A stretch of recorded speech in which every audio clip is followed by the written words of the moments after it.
What is up, everybody? Welcome back to another episode of Talk of the Tundra.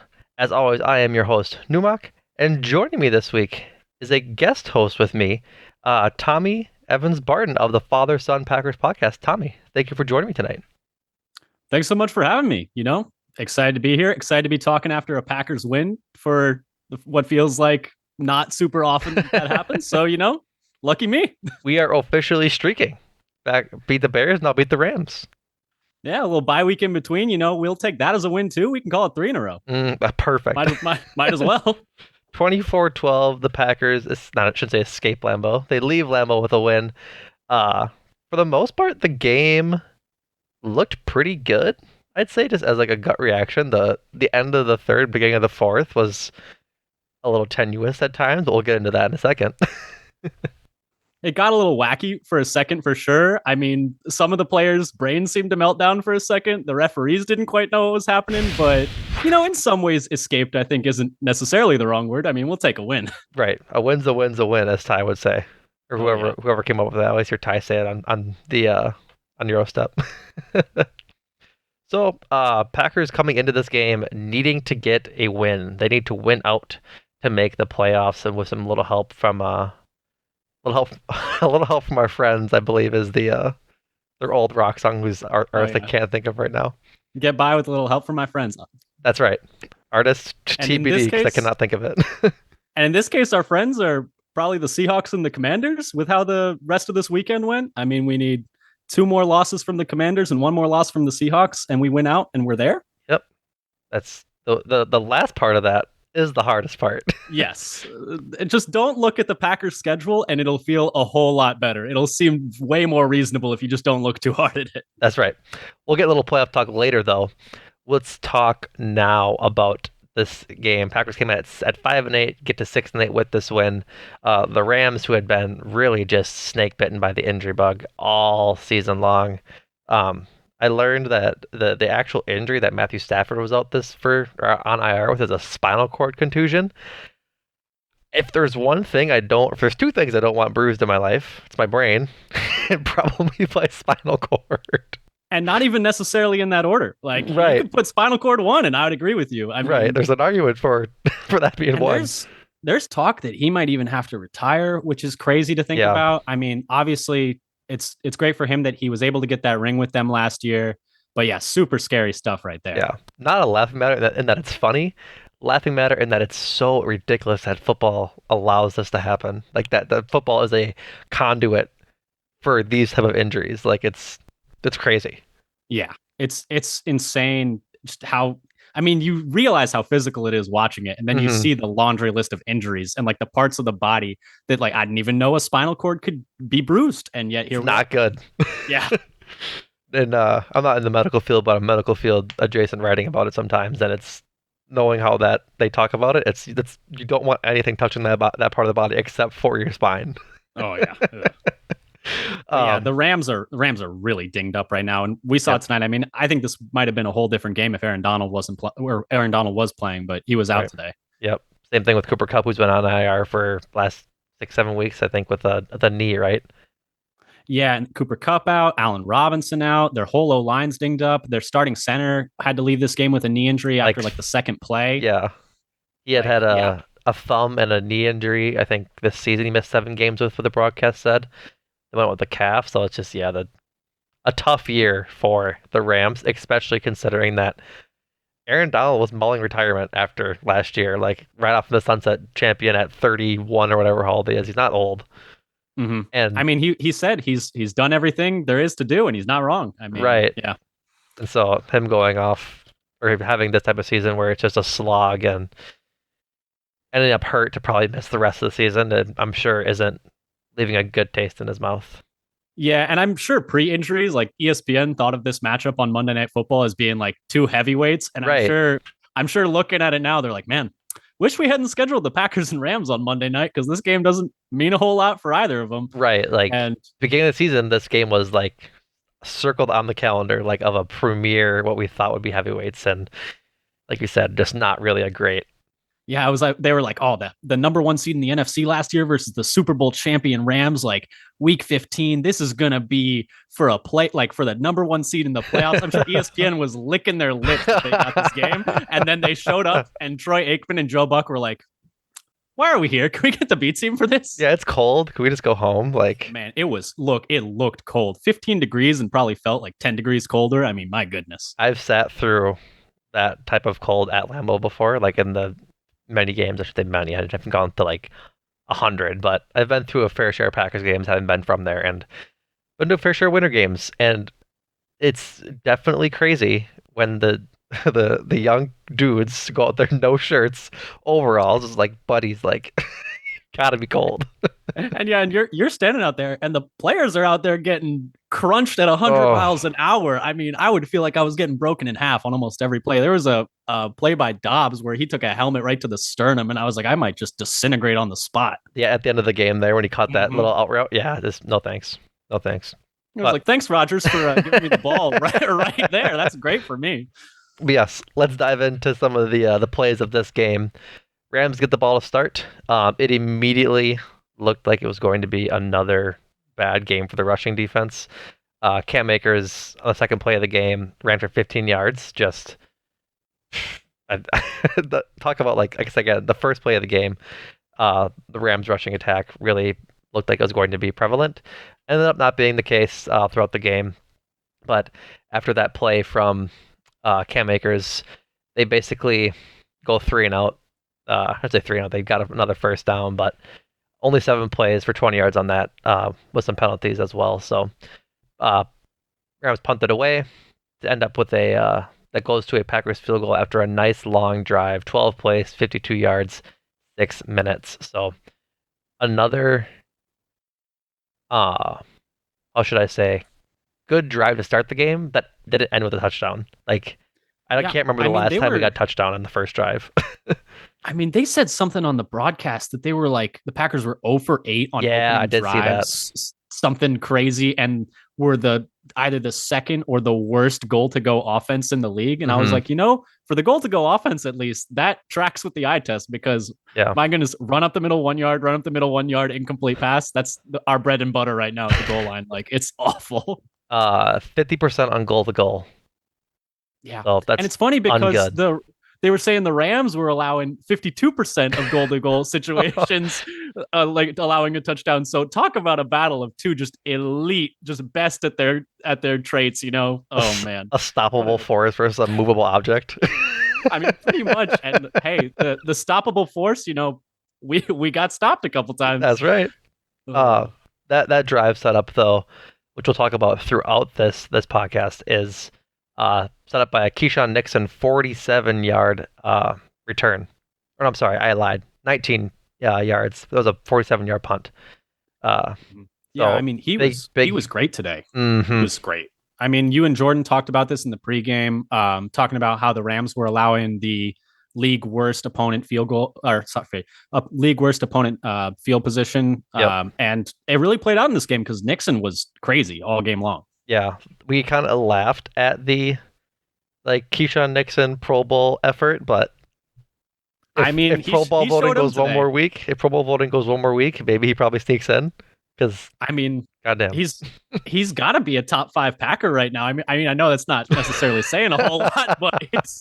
I mean, I was putting Pat O'Donnell in that conversation at the start of the year, so to put Nixon in it now is not. It's not hurting me too much, at least. Right.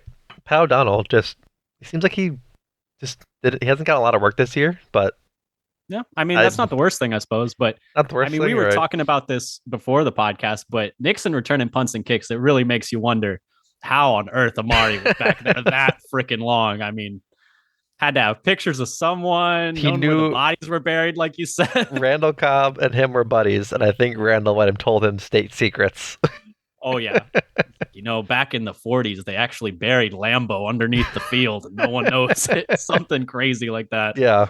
He knows Man, no, because the secret passcode to get into the clock tower of Lambeau.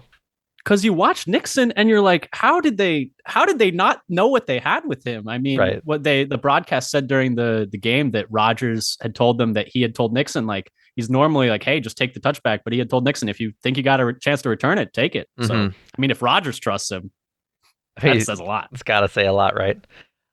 Trying to look right now. Keisha Nixon had 3 kick returns for 95 yards and 2 punt returns for 36. So 120, if I can do math, 130, yeah, 130 yards returning today Somewhere around there, is around abouts. right.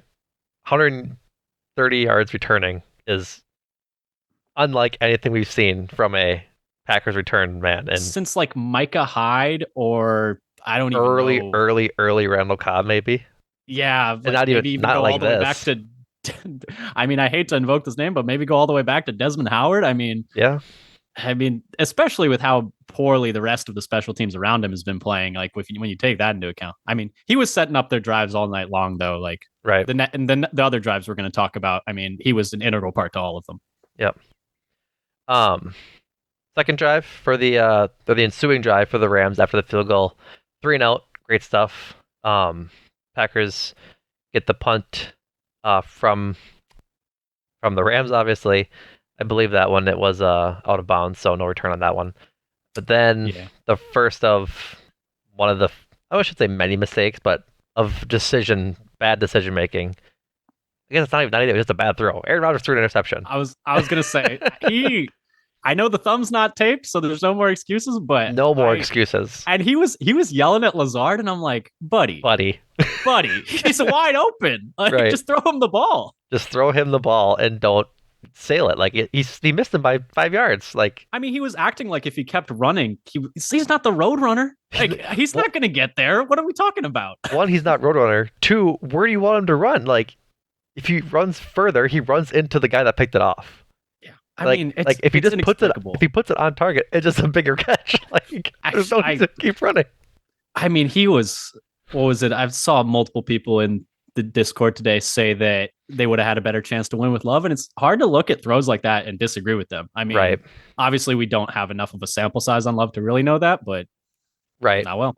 For context, Aaron Rodgers 22 for 30, 229 yards, a touchdown, and an interception. Yeah, I thought he was okay today. I mean, he was pretty solid on third downs. I thought they did a lot of nice stuff to scheme people open on third downs. Mm-hmm. I thought this was like a really well coached game by Matt LaFleur and Adam Stenavich. I felt like the offense showed a lot of things where I'm just like, why weren't you doing this all season long? Why weren't these little leak outs with Christian Watson happening all season long? Why did we have motion sometimes and it worked and then we just went away from it? I mean, but the third down scheme ups specifically, I mean, Randall Cobb had a really nice day on third down, and having Doubs out there seemed to be, I mean, Doubs had 2 straight third down catches, I think, to open the game. I think so. Ended up with 4 catches for 55 yards to lead the team. Mm-hmm. I mean, I thought Rodgers was okay. I mean, there was a lot of bad. There's some good. It is what it is. His standards are very high. Yeah, I think I agree with you. He was aggressively okay. Like he made some great throws. The touchdown was not really a passing touchdown, I believe, if I'm not mistaken. It was like one of the little out routes to Aaron Jones. Yeah. So not like he threw a laser down the field or anything. The interception was a poor throw. Not throwing the ball away is a problem this season. A lot of times he looked really trigger shy. Like a lot of the time where he just didn't want to fire it. Like highlighted by the just not even throwing the Hail Mary at the end of the first half. That's the biggest one. I know he couldn't, it looked like he couldn't, he kept trying to set his feet and there would be a guy right in his face, but I was expecting him to fire at least 3 or 4 different times and he never ripped it. And they really didn't throw it downfield hardly at all today. No. It was almost all underneath over the middle. And they didn't really try to hit Watson deep. I mean, the Rams play that like cover 2, like keep everything in front of them. So they were kind of taking what the defense was giving them. Right. I would have liked them to take a few more shots, but there was the one that Watson drew the penalty on late in the game, but that was really it. Their longest reception was 23 to Doubs, which was over the middle. Like that's not really a shot downfield.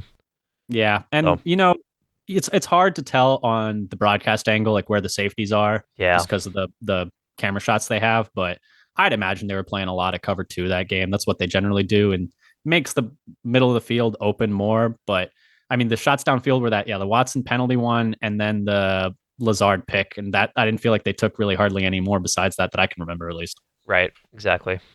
So that interception from Rodgers leads to a 9-play, 53-yard drive from the Rams that ends up in a field goal. Nothing really too special about that drive. They just didn't.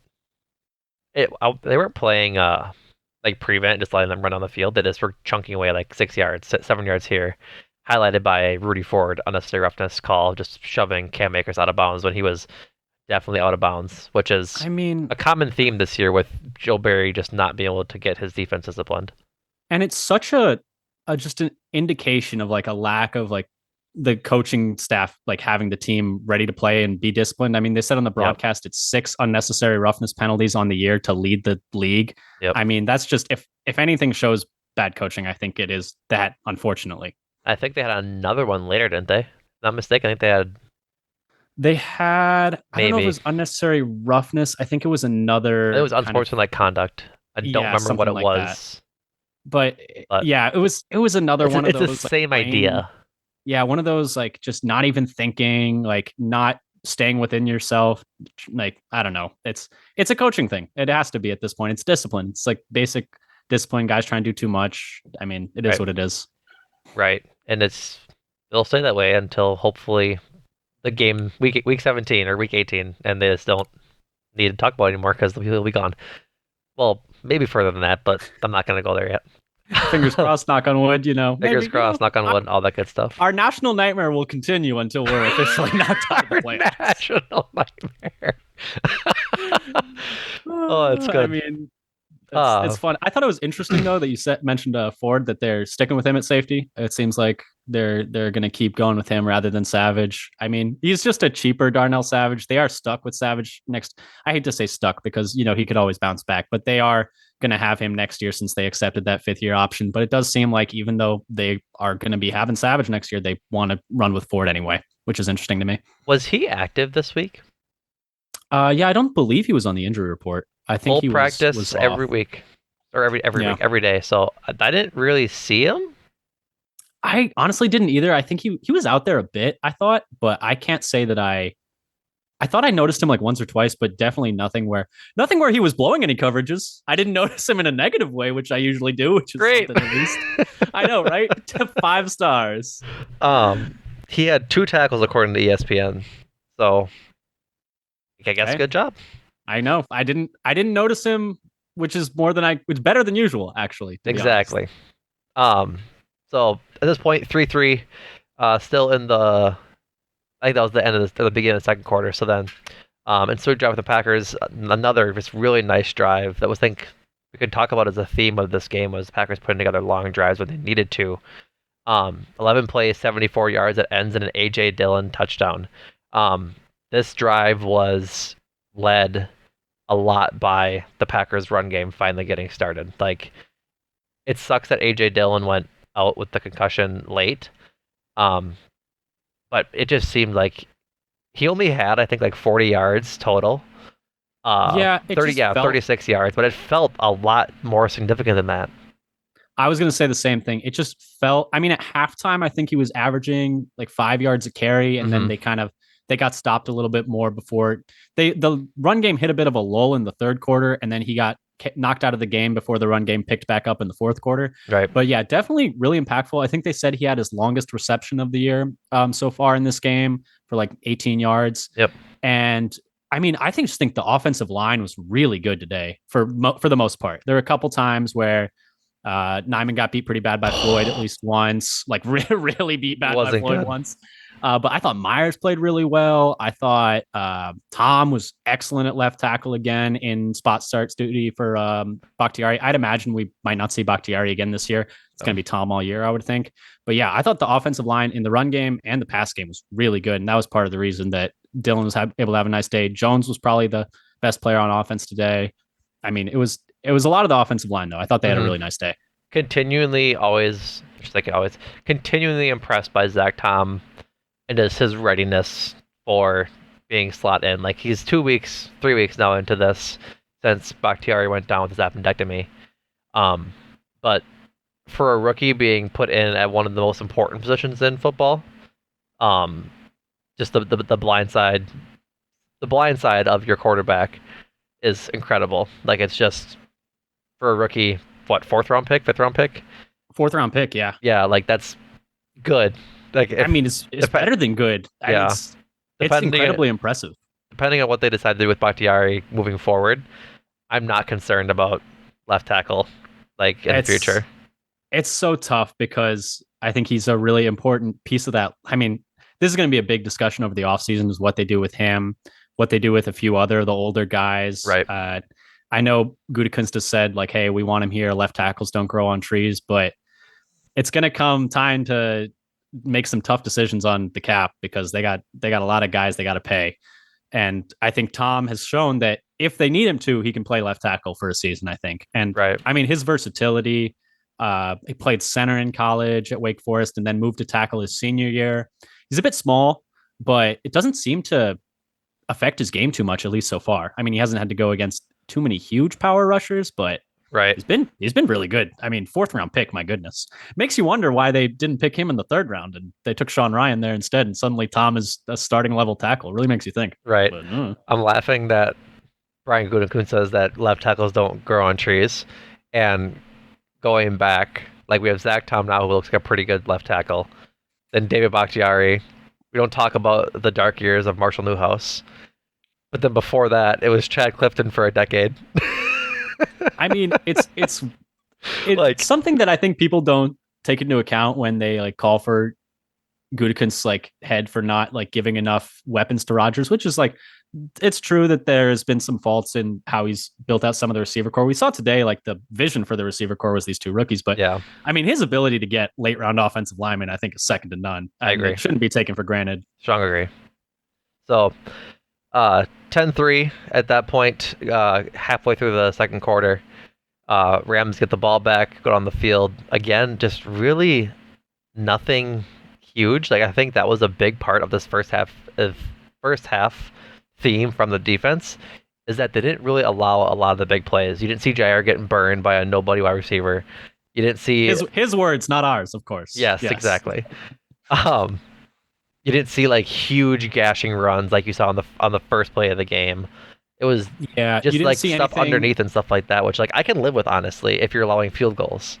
And you didn't see anything like the Eagles game where they just refused to tackle anyone with the ball in their hands. Like the second level did a lot better job tackling than I think they've done in most of the games this year. Not that the Rams have a lot of super dynamic weapons right now, just like we talked about, they're really banged up, but got to make the plays that are in front of you. And it seemed like they did for the most part. I was very nervous on that first play of the game because Quay had Cam Akers dead to rights in the backfield and then just broke the tackle and ran for 15 yards. It's like, oh man, are we really gonna do this again? And we didn't do that again for most of the game. I was like, yep, that's I've seen this before. I've seen this movie before. I can skip ahead a little bit. Can we fast forward? So, and Jordan's favorite stat, as we reference him not being here, he loves to hate the stat about the Packers letting up touchdowns before the half, and they didn't. And they did allow the third 50-yard field goal in under 25 degrees in December over baseball ass stat. I couldn't help but laugh at the broadcast. I was like, come on, guys. Like once you get to 2 or 3 or 4 conditionals, like we need to cut it right there. Right. Only 2 field goals ever made at Lambeau Field beyond 50 yards when it's less than 25 degrees. When the wind is blowing from the northwest and the full moon is out and it's like they were stretching all night to make this game seem more interesting than it was. Right, they had to go deep into their bag to try and find anything worth talking about. They said at the end of the game, it was like, oh, tied for third most 8 straight Monday Night Football wins, tied for the third most. I'm like, wow, look at us, man. Do we get a trophy for that? Yeah. Like, I'm ready. End of the half would have been a fantastic way to start the drive from the ensuing field goal kickoff. Keyshawn Nixon runs 49 yards to the LA 47 yards, but gets called back on a frankly crap penalty from the refs. Like, I see where they could have called holding. It had no impact on the play and just was barely a hold at that. It's so tough because his hands are out of the frame. like he's wrapping it Right. around his shoulder, but he doesn't really grab. I No. mean, I know if I was a Packers fan, I'm like, come on, man. But if I was a Rams fan, I would have been like, I mean, his hands are outside of the frame, so it's tough because that would have been. I Right. mean, he would have been at what He, 170 something yards if they yeah. had let that one stand instead. Like, and they would have had the ball at the 45 instead they had it way back at the 13, and they Yep. still almost made something of it. But Right. So, but good thing we run Packers podcast. We're allowed to be mad about that. exactly. So yeah, drive starts way back in Packers territory, and then a couple, I'm not gonna say questionable play calls because like it ended up half working. Run up the middle for 6 yards, and then a short pass to Aaron Jones for 25 yards that got him to the Green Bay 44. Short pass over the middle to Tunyon doesn't work. It was just a mind-boggling call. And then the end of the half play. Like I think this is where we talked about it earlier, like his indecision in throwing this pass on the Hail Mary. But I think this might be emblematic of just like really Rodgers showing his age. Like yeah, prime Rodgers, which like we can't really fairly compare because he's 10 years out of his prime, quote unquote. yeah, Despite having two back-to-back MVP years, like prime build and prime physical ability, his prime physical ability. 10 years ago, he just whips his arm and gets into the end zone. Oh yeah, he wouldn't have even had to think about setting his feet 10 years ago. Like he would have just been like, okay, I don't have like room to like get a firm base. Like that's fine. I can just do this with only my core and my right arm. Like that's gonna be fine. That's the Devontae Adams catch when he gets his legs taken out from under him on the touchdown in Chicago. Like he threw a ball 50 yards with no feet. Like that is the greatest play that didn't count. I get mad every time I think about it that there was like a holding call on that play. It's so sad. But Rodgers scrambles around, doesn't get anywhere, and just ends up taking I think it was a sack, right? Yeah, he went down. It wasn't like the Giants one where he got sacked and I was like, oh man, he got hit hard. He just kind of got like his legs got caught from behind and he fell down and he looked pretty mad. But I'm like, I guess you can be mad at that, but I mean, if you're going to be mad at that, you're going to get mad at everything. So here we are. Right, exactly. Coming out of the half, I thought they did a great job coming out of half. Like the coaching staff should be commended there because they came out focused after the half. Where a lot of times this year they have not, but they came out with like they looked like they had a plan. They looked like they wanted to win. Like that was great. I feel like there's been so many games in our losses this year where we're like, it's like, okay, this game is within reach. Like we're close or we're leading by a little bit. We need to come out of the half and get a score, which is the entire reason you kicked the ball off in the first place in the first half. Like you defer to the second half to put yourself in a good position to either put the game out of reach or get back into it should you need to. Because it's been the strategy in NFL for a few years now. And so many times this year they just come out flat out of half and go 3 and out, and then that advantage is wasted. This game it wasn't. Another nice long drive, 11 plays, 68 yards, almost 7 minutes off the clock. Like that's really, really good when you're already leading out of halftime. Like that plan worked to a T in this game. And they came out of half and it seemed like the Rams came out with like a focus on stopping the run more so than they did because they came out and they had a couple nice run stuffs coming out of half for the Rams, and then the Packers just kind of they did a really nice job in this game converting on third down like I talked about earlier, and just coming out of half, it seemed like most of the games this year they could have just been like, you know what, this game like our odds of actually like making it to the playoffs are low, like 1, 2, 3 Cancun. Like let's call it here. But no, they did a really nice job of sticking with it and showing that like, hey, we're back home for the first time since like November 17th. They had like a heck of a long road trip, and just like being like, hey, let's win this one for the fans. Let's keep ourselves alive 1 week longer. You never know what's going to happen. And coming out of half, I think was really emblematic of that entire attitude they seemed to have in this game. Minus a few moments where I was like, what on earth are you thinking? But here we are. A lot of those moments. Yeah, more than a couple. I was being generous. But yeah, to your point, like the run game wasn't working on this drive. It was a lot of passes, a lot of getting Christian Watson finally involved. Which really his first catch of the game came in this drive, I I think think. so. Yeah, for 15 yards over the middle. Yeah, it was because then he had the one later. That I was like, man, it's only the second catch he had, so Yeah. he'll come alive in the second half.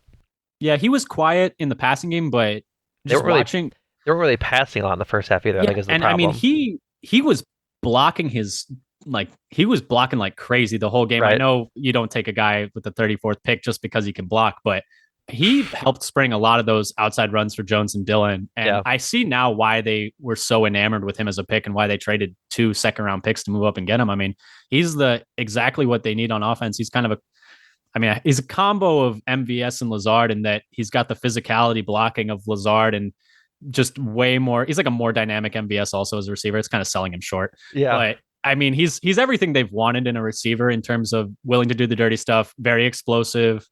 Uh, he's a really good fit for the offense LaFleur's designed, and it really Hmm. demonstrated that with all of his blocking today. It was great, even though he didn't continue his touchdown streak. Unfortunately, he had a Sadly. chance to because the we'll talk about it later, but the Yeah. hand signals popped up again. Oh man.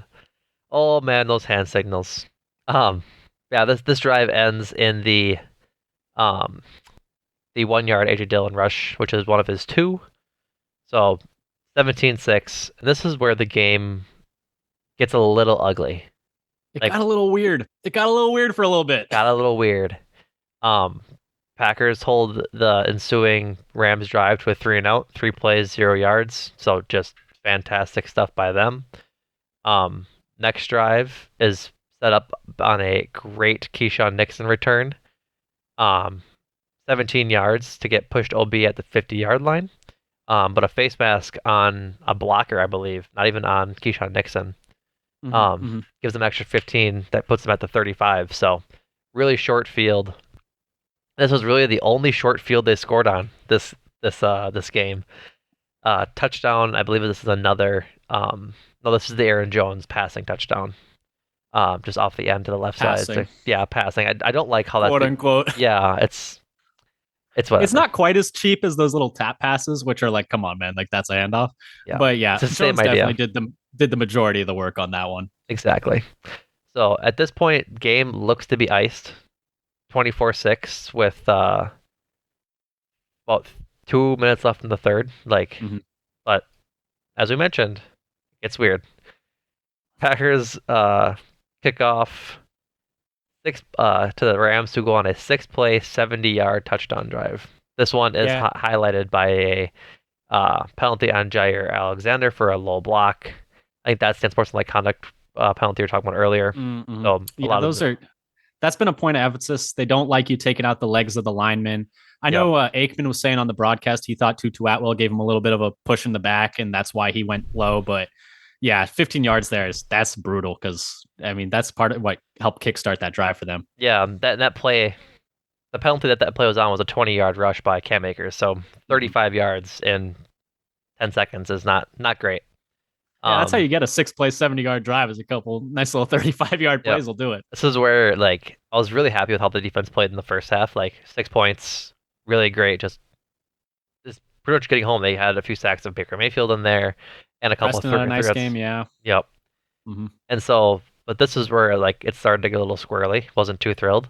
Oh, you should have known. You should have known, Numac. They're not going to put together a complete performance. This is the Green Bay Packers we're talking Why about. would they ever play 4 complete quarters? No, it's not possible. They're not allowed to do that. It's not It's against the rules. I think clearly it's in the bylaws. yeah, it's in You the sign them when you become an owner that you acknowledge the Packers cannot play 4 full quarters and that you're okay with it. yeah, in the Packers Hall of Fame there was a Vince Lombardi little notebook of sorts. Yeah, And I the think page it's a the page famous quote of him. Yeah, page that isn't shown that just turned behind is you must not play 4 complete quarters.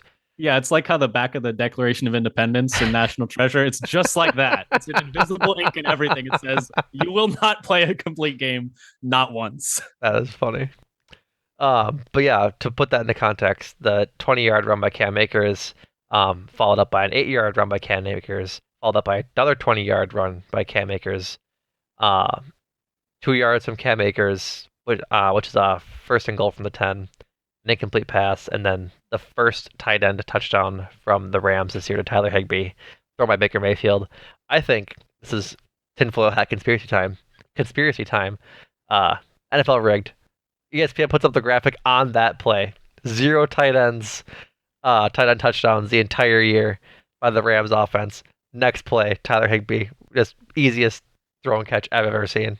And I mean, they were so far off of him. I mean, and it's another ESPN stat, but they only threw it up there just to screw us. That's right. But like you were saying, they were running the ball at will on this drive, and I think part of it was punctuated by they were really running Dean Lowry and TJ Slayton out there most of those plays. Right. No Kenny, no Jerron Reed. Jerron Reed had a really nice game in this one, and I actually thought Kenny had his best game of the year in this one. I thought he was really impactful. Without a doubt.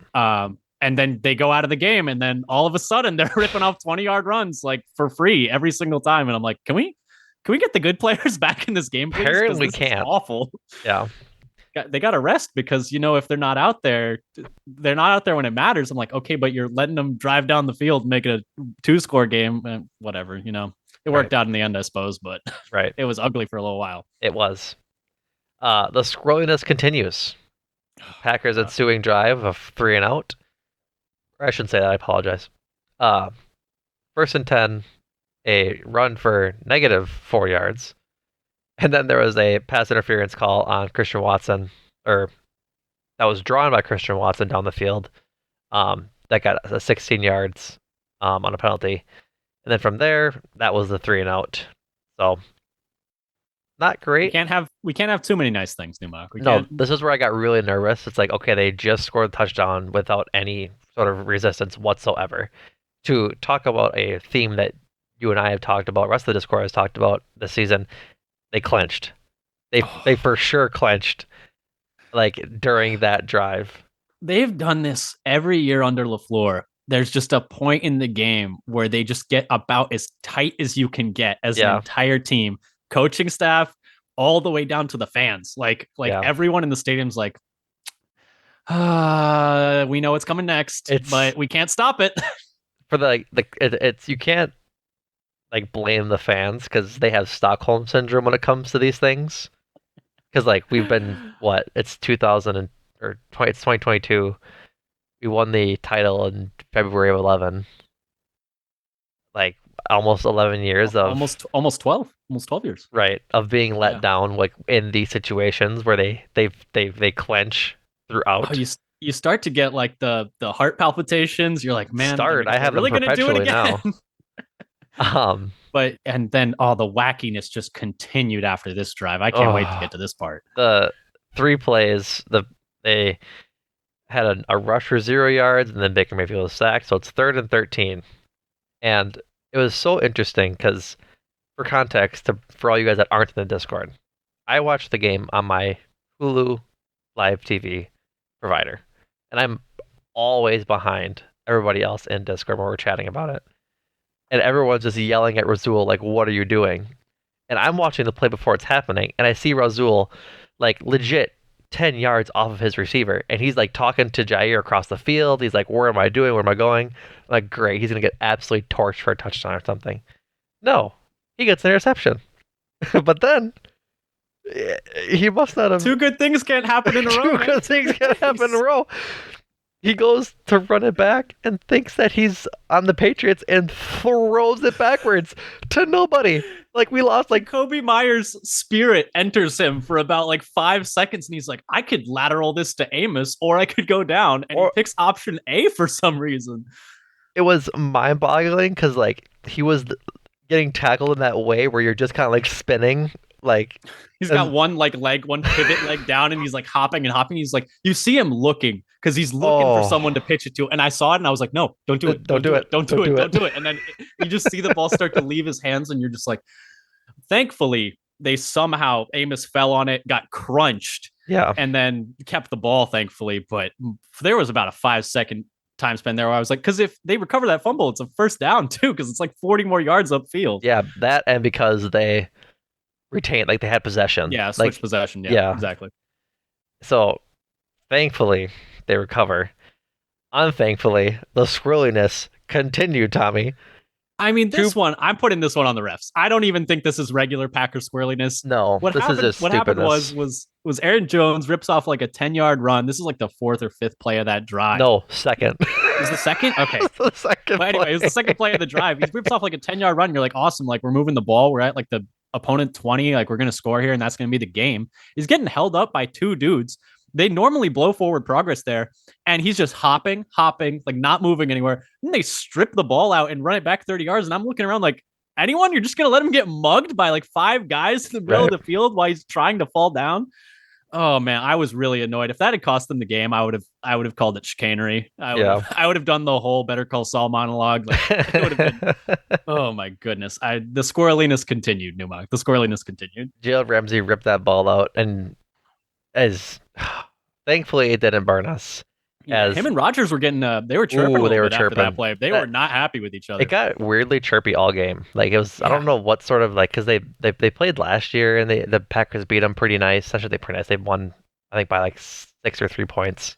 Yeah, they were up almost the whole game Yeah, though. Like it was like a 11-point game, and then they kicked a field goal to make it 8, and then they tried right, to do the onside kick and didn't get it. So like it was a one-score game, but it was a male one-score game. And then the year before that, they did beat them in the playoffs. So right, I mean, there's some history there. right. So then, luckily, like I said, it didn't burn us. 4 plays, ends up in a punt, down to I think pretty deep in the Packers territory, the 23. So not too deep, but deep enough. And I was saying all the second half, like we need this drive to be the drive to either score or to have a nice long drive to put it away. And this was the nice long drive to put it away. 15 plays, 82 yards, and ticked off the last 8 minutes and 51 seconds of the game to ice it. Yeah, talk about just a boa constrictor, just like gripping the life out of the opponent. I mean, Yep. they punted that ball away and they were like, okay, like, we're going to stop here. We still need 2 scores, but get a stop, get the ball back with like 6 minutes left, score, and then try and kick it back or get an onside kick. Never saw the ball again. Right. Like there were only 2 or 3 possessions in the whole fourth quarter. Yeah, it was great. Like that, the squirreliness ended at that drive when it really needed to end. Yeah, and like, I mean, who would have thought some serious football from the Green Bay Packers? I mean, I can barely believe it. I mean, this is kind of like it was like this is the Packers we had seen the previous 3 years where they could take the ball and hold it and like run the clock, get some nice little like schemed up first downs through the passing game, just hold the rock, have a really dominant offensive line. And like that had completely disappeared from the team this year. And right. to see it at least in this game was at least nice, I guess. It was just so nice to see them unclench. Like they could have just gotten so nervous and punted that ball away to possibly make it a one-score game for the Rams to come down and score. But they retained their focus and just moved the ball, basically on the back of the run game too, like that.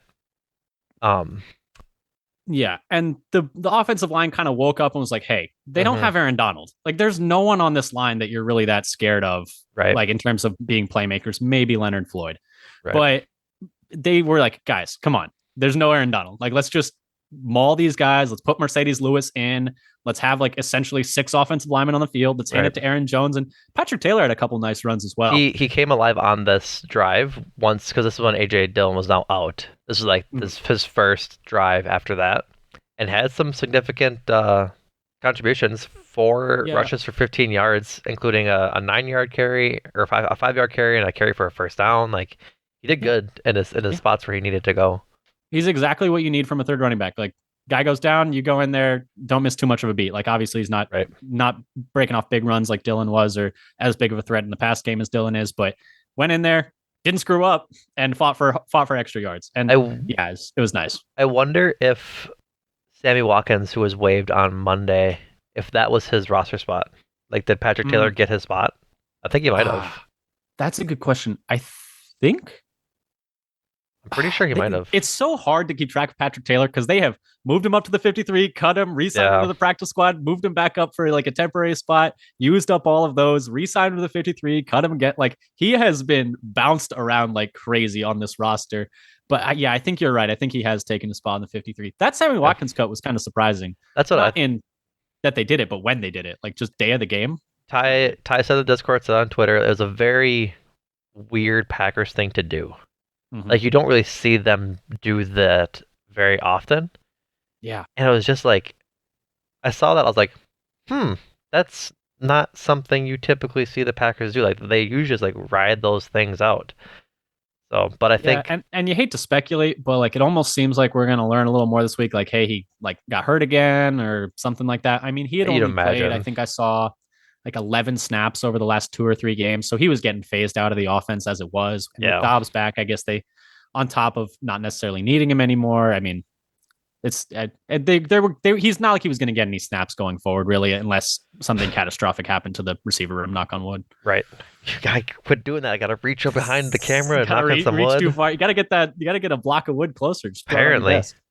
But yeah, this drive was emblematic of the entire game, which we'll talk about in a minute. But they spread the ball around a lot on this drive. Patrick Taylor, Aaron Jones, Romeo Doubs, Christian Watson all had significant um, use on this drive, which I think is where Jordan and I talked about on past podcasts, is where like this Packers podcast, this Packers team is really good. Like that was their downfall against the Niners in the playoffs last year.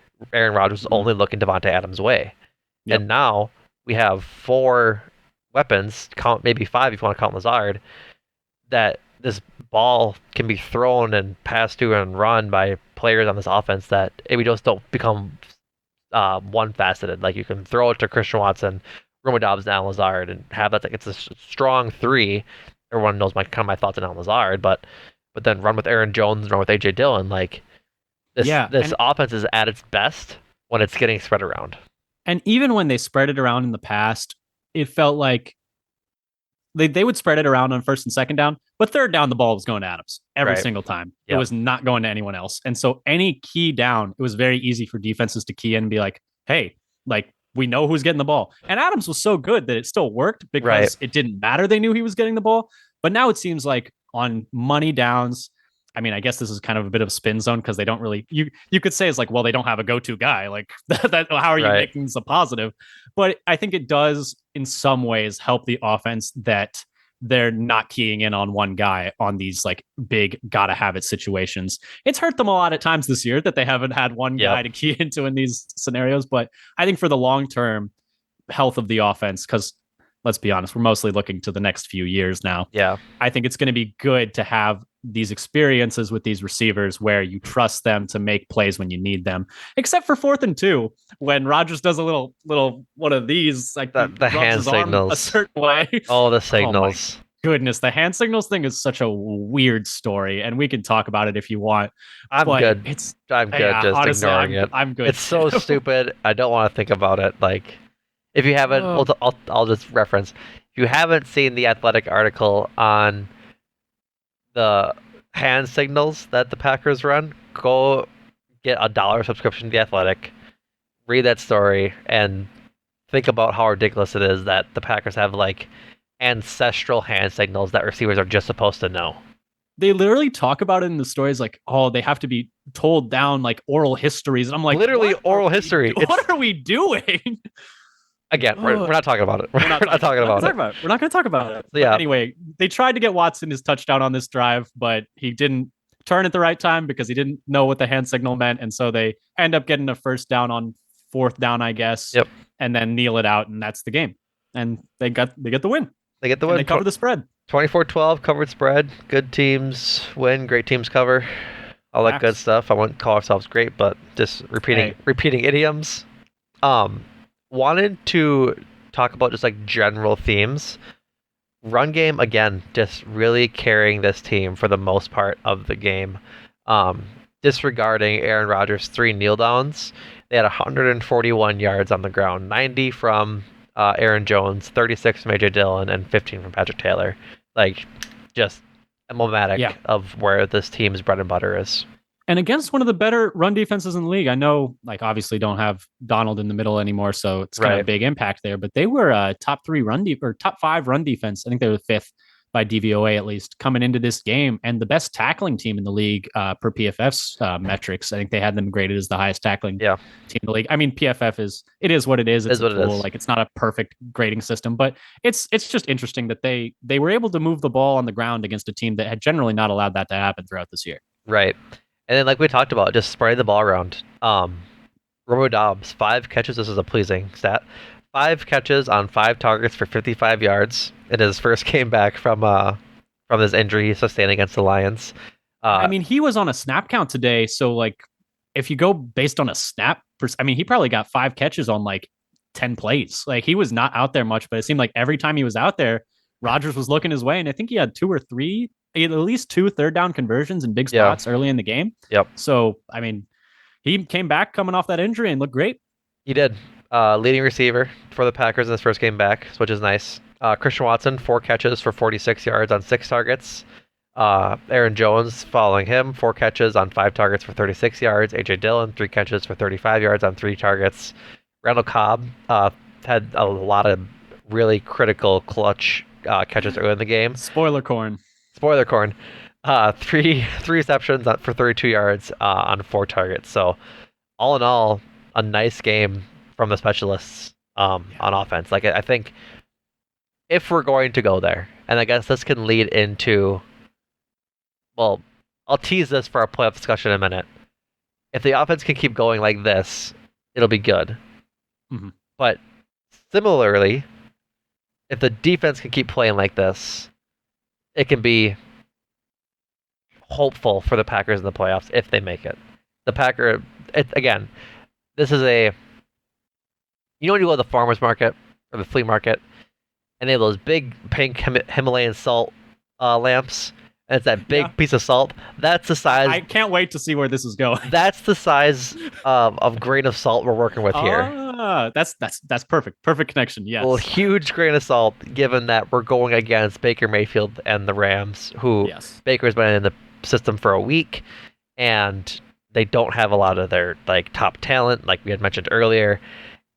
All of that is to say, they played a nice game. Like, they still could have gotten beat in instances. Like, just because a guy sucks doesn't mean Jair can't get beat by him or anything of the right. Exactly. And so it was a very good game from the defense in which they didn't allow like huge plays. I think the longest play that I'm looking at here is a 19-yard run by Cam Akers. Otherwise, they had an 18-yard catch by Cam Akers and a 17-yard catch by Van Jefferson. But other than that, that's good. Yeah. Like, having no big plays under 20 yards, that's a positive. And it was nice because, I mean, the Rams' offensive line isn't very good, but it felt like the D-line handled them really well. There were still, I have quibbles, I guess is the right word, with, I love that word, with the way some of the cornerback play was in terms of like leaving, especially on that touchdown to Higbee. Yeah, just it seemed like they were just playing outside leverage and just letting him have the inside with no help all game long, all season long. Yeah, man. And I still have problems with like how that went down, but definitely one of the most complete games, like on all sides of the ball, especially defense. Just in terms of all 3 phases that we've seen from the Packers this year. And I know I would say it's probably their easiest opponent of the year, but hey, like we said, good teams win, great teams cover. The spread was 7, and they won by what, 12 in the end? 12. Nice. It's weird but like it's weird realizing that that was probably their easiest opponent of the year. Like, it's them or the Bears. Like, right, and even that they almost lost to the Bears in both games. Like, they won both, but they were not blowouts. They weren't handled like how this game was. For sure. Like, I think I was most confident in this win than I was in like any of the wins we've had throughout the year. It was the most complete game they've played, which is I was only physically sweating for like part of the third quarter. Right. It's like, for me, that's great for me. Like, I only had to change my shirt one time, so we're chilling. Right. And so all of that is to say, the Packers need to win out to get into the playoffs in Miami for Christmas next week. And then at home to end the season against the Vikings and the Lions. Yeah. Dolphins have a lot to play for. Like, that's going to be a tough game to go down there. My fan theory is that Rodgers does not play well in Florida. The stats prove it. I mean, like, I don't know what his record is, but I know like they almost lost that game in Jacksonville on the opener that one year. They had to rely on the fake Dan Marino, like the fake spike to beat the Dolphins the same year. I'm pretty sure. The Tampa Bay is never nice to us. I think like that. And I think if I remember correctly, the week one they got smacked down by the Saints last year was actually in Jacksonville that was in because of Jacksonville issues with the the hurricane. New Orleans stadium. Yeah. And yeah, I mean, it seems like it. Miami's a really good team too. I know they've lost 3 in a row now, but that's almost worse for us because they're backed into a corner. And Yeah, I know a lot of people have been talking about. I think Ben Solak of The Ringer has talked about a lot how teams have started pressing Waddle and Hill, and it's really you get beat a lot because they're so fast. You don't get beat a lot. You'll get beat once in a while for like an 80-yard touchdown because they're so fast, but it really throws off Tua's timing, and it really like hurts like him as a passer because he starts getting a little skittish. I'm ready for the Packers to do none of that. Yep. Learn zero lessons Learn from zero anything lessons that's happened from over the last anything they 3 weeks. watch. Zero tape. Jair's gonna Play, they're going to play so much zone and just get burned over and over and over again. When the blueprint is out, I mean, San Francisco did this. They're a great defense, so that's one thing. But the Chargers did this. The Bills, who are super banged up right now, did this. They've all pressed Waddle and Hill and had some like modicum of success. Right. We're not going to do that at all. Don't worry. It won't happen. Miami fans, you're in the clear. Getting pre-mad. About a game a week away on Christmas. I can't wait to be on. They're getting to me already, and they haven't even done it yet, and I know they will. They just won, and we're already moved on to getting bad next week. But that is to say, again, getting back to the actual playoff push. If they do win out, everything is coming together at the right time. Like. Mm-hmm. The offense is healthy. The offense is coming together, and they have balance, which is something we've talked about at length, that when they have a balanced offense, they succeed. The defense, like we had talking about that big grain of salt, played a really complete game against the Rams. If they can do it against these next 3 opponents who have good offenses, like if they lose a game, they lose a game. Like, we can't expect them to win all 3 of these games, honestly. But if they do, the Dolphins have a good offense, the Vikings have a good offense, and the Lions have a good offense. Like, if they have 3 complete games, which, again, I'm not saying they will. Mm-hmm. But if they do, things will be clicking at the right time. And they will have been battle-tested by these 3 games. Yep. But I think the biggest question mark I have right now is the pass rush, because they at times struggled to get home today. I know they had I think they had 4 sacks in the end. 5. 5 sacks in the end. Nice. But just without Gary out there, the Rams O-line is really bad. Yeah. And Detroit's O-line is very good. Minnesota's and Miami's is all right. I know Miami's been really dinged up at the tackle spot with Teron Armstead missing a lot of time. Right. But I'm a little worried about not being able to fluster these quarterbacks who are really good when they're not under pressure, like Goff, like Cousins, like Tua, all really good when they're not being pressured.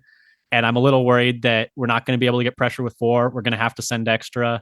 We might not even do it because a lot of times Barry doesn't like the blitz.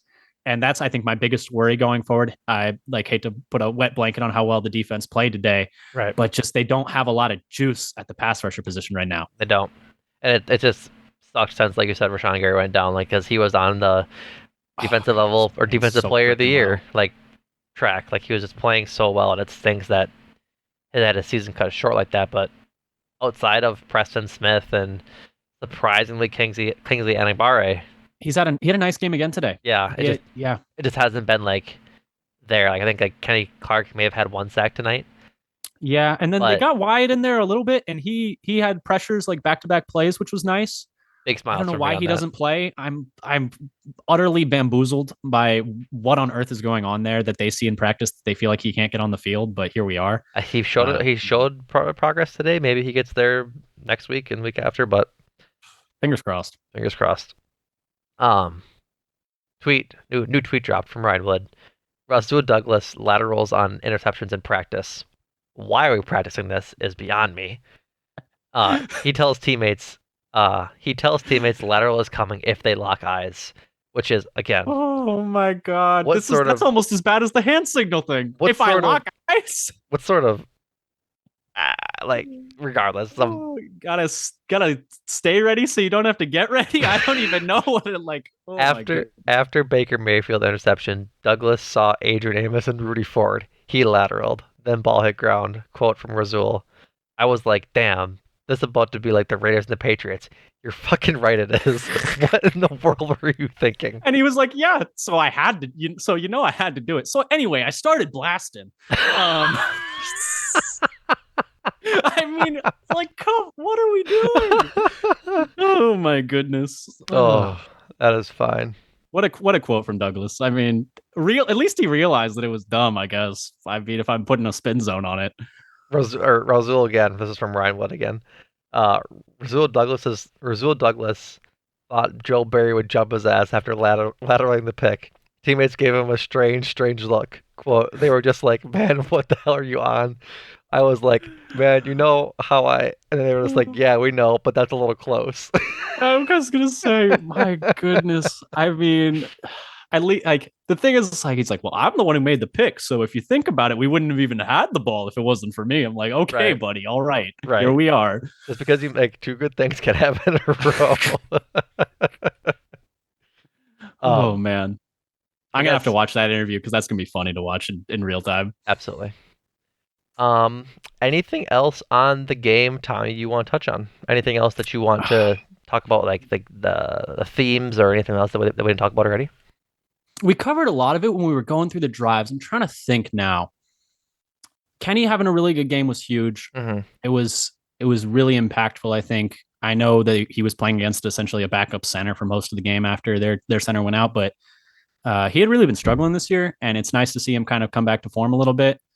Um, Penalties wise, I mean, on defense, just need to play with some more discipline. I mean, I think that's a coaching thing as much as anything. But I mean, we've covered a lot. I feel like we covered a lot of the things I had taken notes on in this game. Just taking a peek at it real quick. And a win's a win. We take Wins a it. We wins a take win. those. A couple tweets to wrap up thoughts we had during the pod. Bill Huber is quoted LaFleur here. Well, actually, I'll read Matt Sheedman's instead. It's more complete.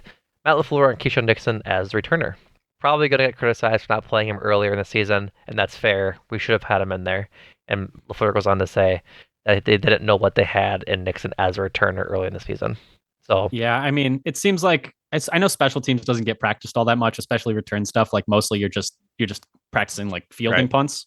So right, it's like hard to tell how explosive someone's going to be in that scenario. But yeah, I mean, he's a lot better than what they were trotting out there before. exactly. So Um, regarding the Watkins release, LaFleur says he quote certainly wasn't fired up end quote about Watkins release and the timing of it.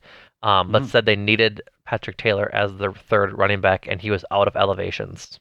yeah, So okay, he essentially took Watkins' yeah. place on the roster, but not really concerned It's about it. If like it's just he wasn't really doing much anyways, sadly. it is interesting to me that LaFleur was.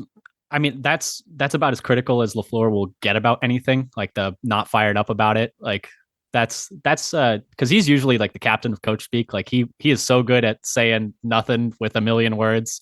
But it does seem like he's not super hyped about how that went down. Right. But yeah, it was important to have Taylor in this game because you saw Dillon went out and he had to step in and played pretty well for those handful of snaps he got. Exactly. Um, not worth. I guess it's worth mentioning. Last one. Packers coach Matt LaFleur on taking a knee at the end of the game, even after the Rams had called a timeout. Quote, there's a way you handle winning in this league.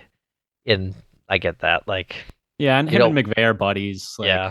it is what it Um, is. Dombrowski says it's highly unlikely to come down to it, but there is a playoff tiebreaker that involves points. I don't think that's even going to come close to mattering. Yeah, So, I mean, I think they're not like they need to catch the Seahawks and they need to catch the Commanders, yeah, and they're not going to have a tiebreaker with the Commanders since they have a tie. And then the Seahawks aren't. I don't think it's possible for them to have as good of a conference record as the Packers. So I don't think they'll hit those tiebreakers in any of the scenarios I've looked at least. right. One more because it's fun, and then we'll Of course. wrapping up.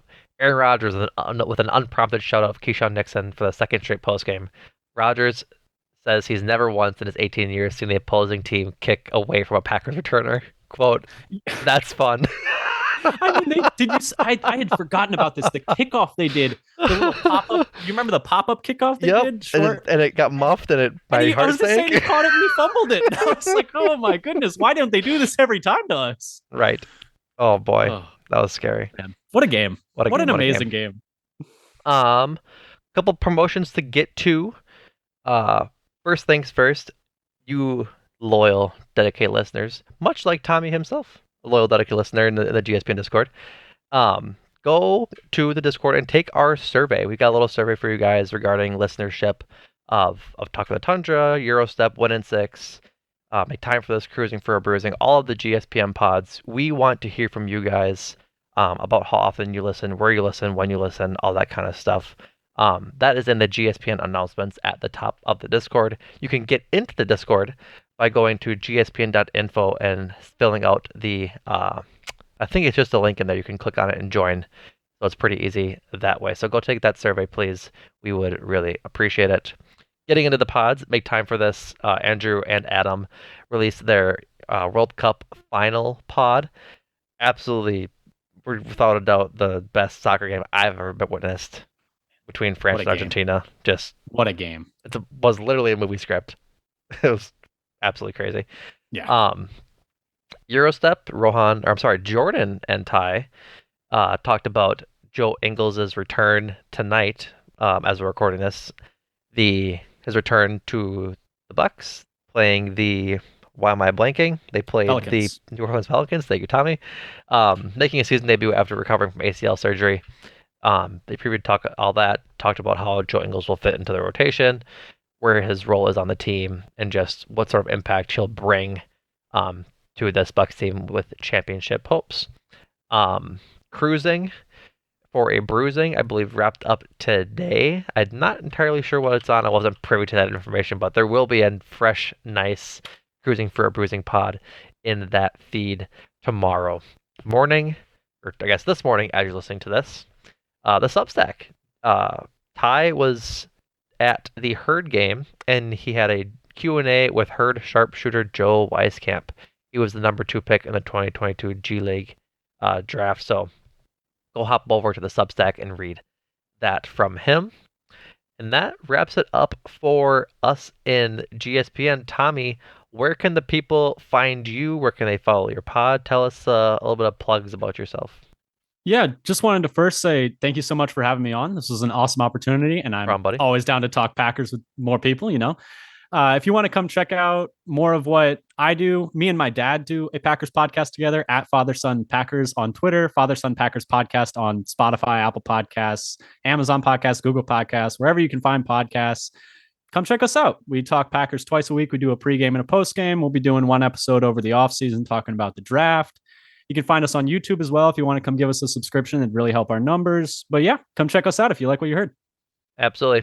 It's a good podcast. Do enjoy listening to you and your dad chop it up. You guys have a lot of historical things to say given the generations you guys have watched. So thanks so much, man. Appreciate it. That's it for us, everybody. Jordan and I will be back for a preview of the Dolphins game on Thursday as usual. So we'll talk to you then. And Tommy, thanks for joining me. Thanks so much, man. See you.